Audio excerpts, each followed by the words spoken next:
Buongiorno, I am Roberto Auditore de Barsto, and I am here to review stuff. And to save the princess! That's me! Today's review is for Assassin's Creed 3 by Ubisoft Montreal. First you play as Desmond Miles, who is a guy who gets into a machine so that he can go into his DNA's memory and use an apple to save the world. When you go into this machine, you jump into the memories of a guy named Haytham, who then fathers a guy whose name I can't possibly pronounce, but thankfully he goes by the name of Connor. As Connor, you get trained as an assassin and you use those skills to try to stop the Templars and help the Americans win the revolution. I've liked all of the Assassin's Creed games so far, but I've only ever managed to half-like the story. It's the Desmond part that usually get on my nerves. But what I've always liked about the series is the parts where you get to play as the ancestors. I liked my time spent as Altair, I liked my time spent as Ezio, and I liked my time spent as Connor. One of the issues I took with this game was how long it took you to get to be Connor. You spend a lot of time as his father Haytham, and though it was kind of interesting watching Haytham's relationship blossom with... I have no idea how to pronounce her name. Look, here it is.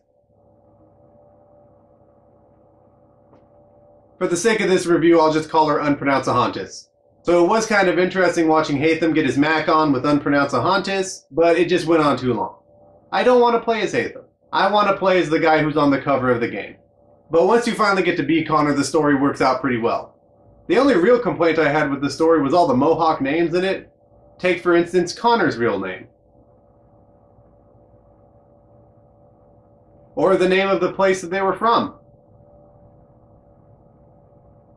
Best I can assume is that Indians have the same philosophy about keyboards as they have about the buffalo, and that means that you can use the keyboard, but you have to use all parts of it. The thing that really held this game back with me was how many glitches I encountered in it. The worst one was when I was trying to climb a wall, and for some reason the Animus decided that gravity didn't matter anymore, and so it took me and fired me up into the sky, only to let me come plummeting back down to my death. And though the glitches are really annoying, they can be patched, so I can't really hold it against them for too long, because the rest of the controls worked really well. I've always liked the free running stuff in the game, and I've always liked the assassination part of the game. It's like Dishonored if it didn't punish you for playing the way it was supposed to be played. Some of the side missions were a little bit annoying too. They have hunting in the game, and though it was fun, they required you to do it a little bit too much, and I'm not really patient enough for all that, and it probably looks a little bit ridiculous to have Connor running through the wilderness chasing after raccoons like some old man trying to get him off of his porch. You get out of my trash can! But the ones that really annoyed me were the board games that you had to play. Granted, you didn't actually have to play them, but I had to play them because I'm an achievement whore. But the worst one was Six Man Morris. I resent that game for even being created. I resent this game for making me play it. I resent anybody named Morris. I don't know anyone named Morris, but I want to become friends with one just so I could hate him. And another thing they added was these nautical battles, where you take the helm of some really big ship, and you get to blast the hell out of other really big ships.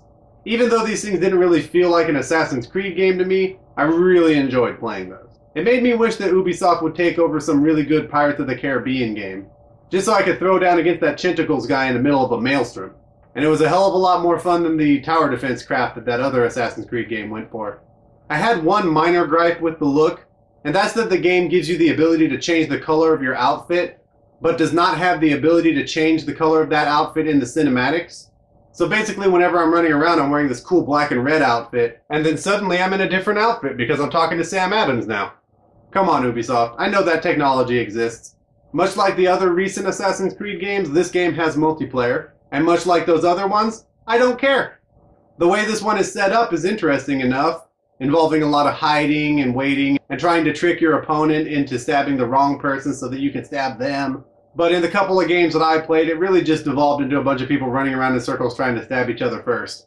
And the achievements in this game weren't insurmountable. The only one I really found irritating was the Encyclopedia of the Common Man. To do that, you have to basically scan everybody in your homestead doing their job 3 different ways. But the people in my homestead were lazy fucks. They would spend about 4 or 5 days fishing and sleeping or going to the bar and drinking instead of doing their goddamn jobs. And whenever they actually would do something, it would turn out I had already scanned them doing that one, so I had to find them doing something else. I mean, these guys could choose not to do their jobs, but the game wouldn't let me choose to do my job and assassinate these motherfuckers for being such inefficient workers. Alright guys, that's all I have to say about Assassin's Creed 3. It's a fantastic game if you already like the series. If you don't like the Assassin's Creed games, this one is probably not going to change your mind. But I like the Assassin's Creed games, so this one was just another fantastic game. It looks great, it plays great, and I only had really minor issues, and most of those issues can be patched and fixed later. I managed to get this game for $35, and if you can find it for around that, it is totally worth $35. But I probably would have been comfortable paying the full $60 for it. That's it for today. Don't forget to like and comment on this video and subscribe to this channel, and I'll see you guys next week. So that's it for this week. My name is Robert, and Assassin's Creed 3 has just been reviewed.